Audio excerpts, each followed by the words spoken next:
Hi, I'm doctor Vinoba, consultant gynaecologist at బిలీ hospital, Pogathota, Nellore.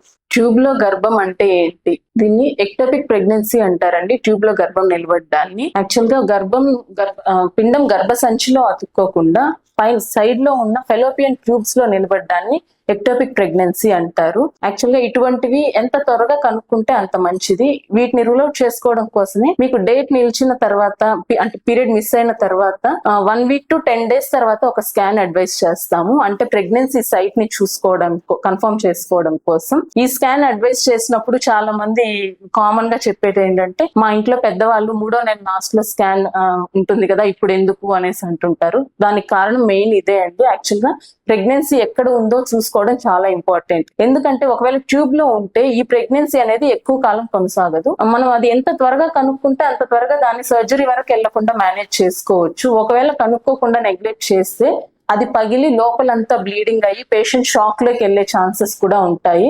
So చిన్న scan తీసుకోవడం వల్ల దీన్ని త్వరగా కనుక్కొని మనం సేఫ్ గా ఉండొచ్చు.